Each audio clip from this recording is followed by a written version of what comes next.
Merci Geneviève, bonjour à tous. Juste première introduction juste sur Alma, tout le monde ne nous connaît pas, on est très heureux d'avoir notre logo à côté de l'ensemble de ces régies, tech, etc. Alma, c'est une solution de monétisation sur l'écran TV, une solution via un algorithme propriétaire. On a démarré un projet extrêmement ambitieux cet été, la création d'une plateforme d'achat dédiée à l'écran télé. J'ai une première question pour toi Céline.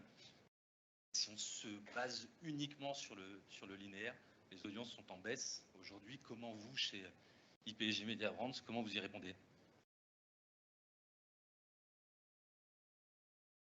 constat est là, et ce depuis plusieurs années. On a une baisse de la durée d'écoute individuelle en linéaire qui est importante, même si elle est moins forte même si elle est moins forte en 2023. Sur les cibles commerciales, là à date, on est à moins 10 sur les ensembles 25-49, moins 8 sur les femmes RDA. Et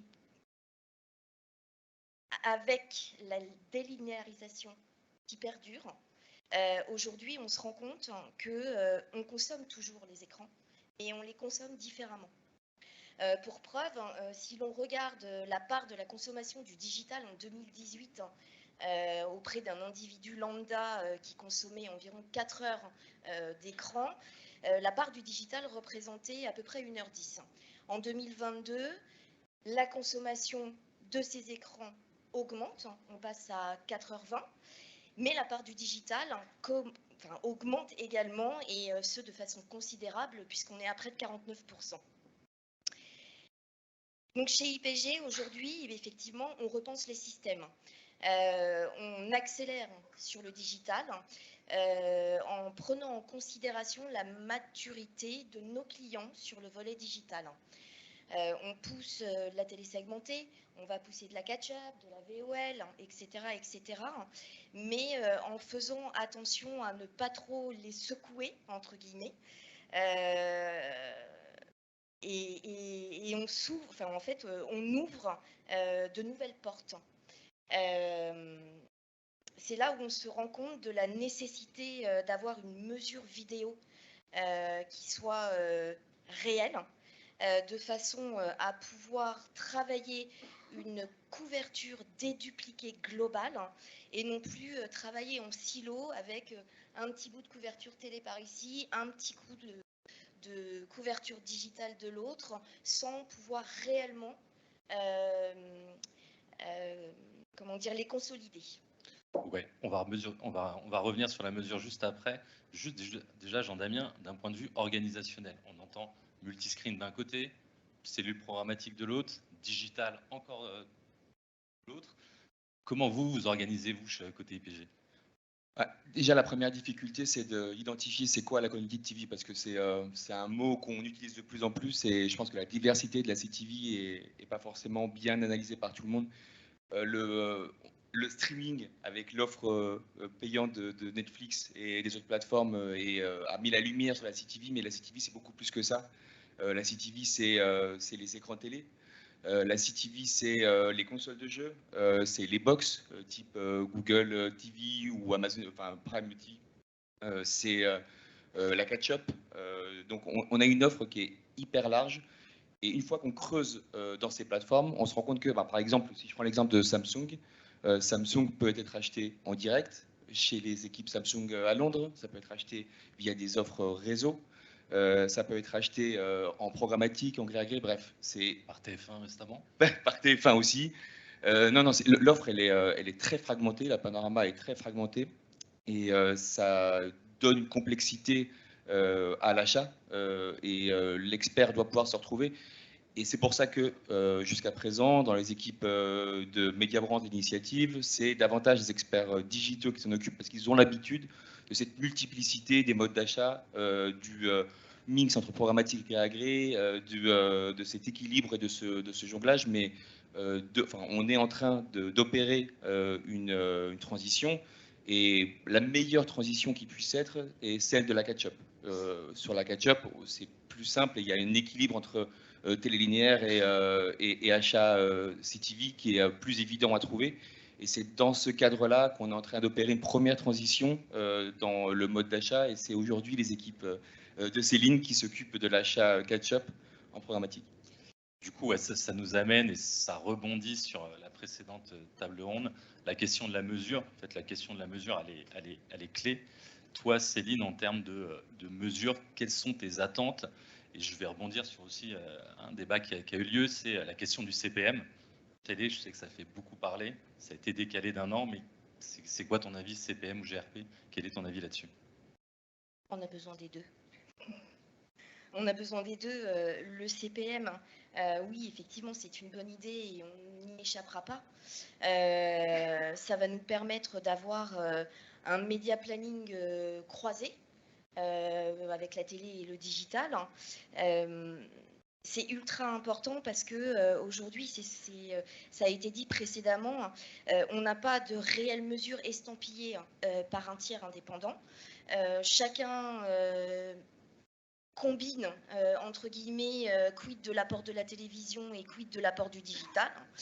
On aura des résultats différents d'une agence à une autre, bien évidemment. Et c'est en ce sens où il est important d'avoir cette mesure commune qui va permettre, grâce au CPM, de mettre face à face deux médias qui, historiquement, n'ont pas les mêmes KPI et justement d'avoir de permettre de réfléchir globalement et non pas en silo comme on le fait aujourd'hui.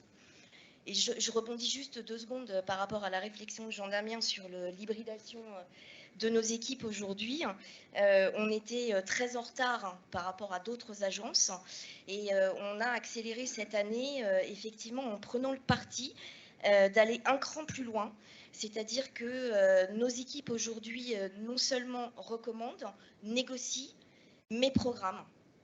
Et le point qui était important pour moi dans l'hybridation et pour permettre une employabilité sereine à nos collaborateurs, c'était de les faire monter sur la programmatique et d'acheter sur les DSP. Ok, on y reviendra aussi également.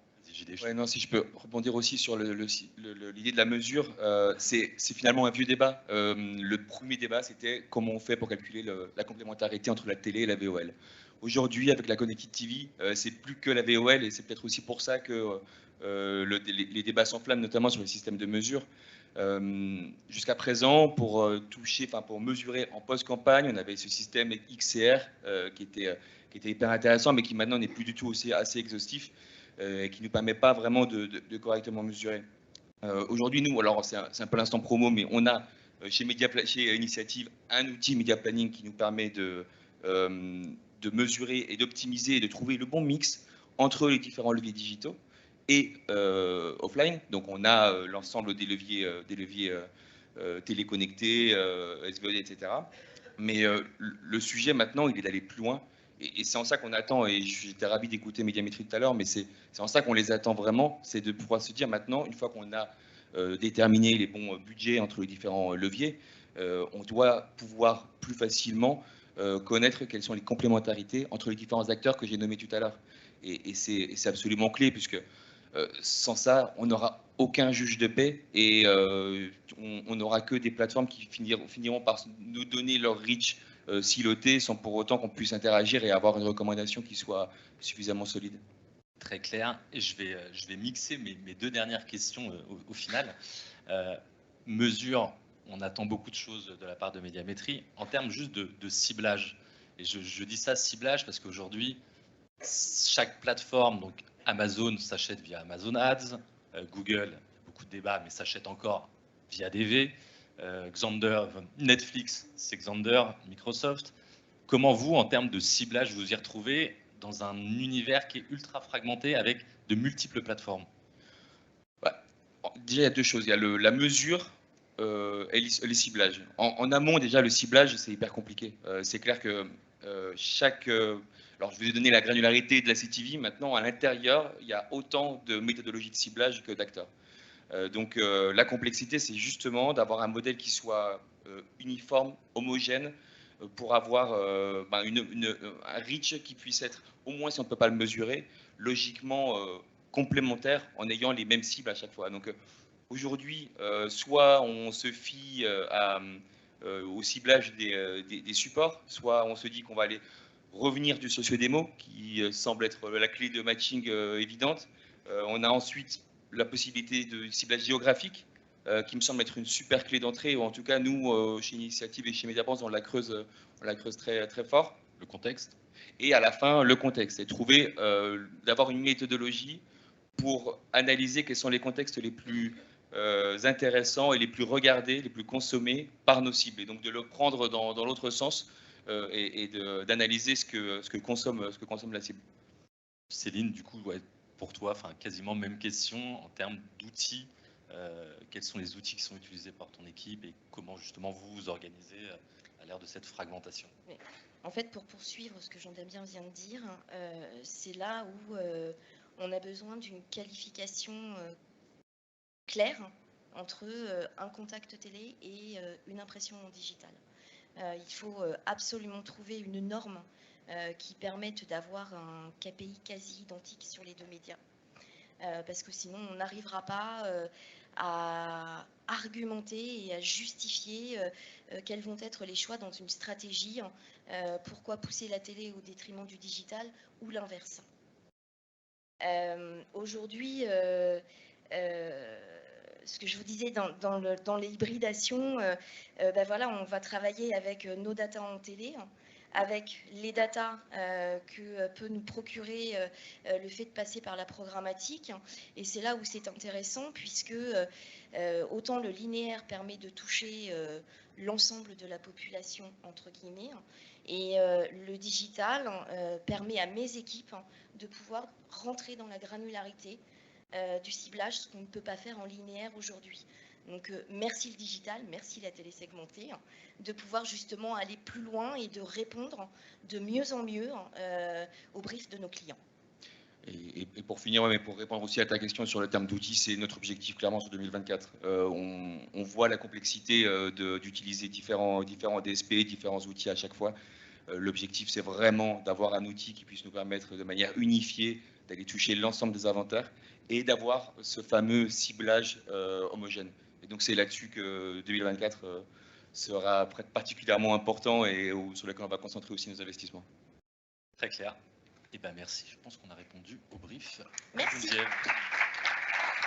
Merci beaucoup.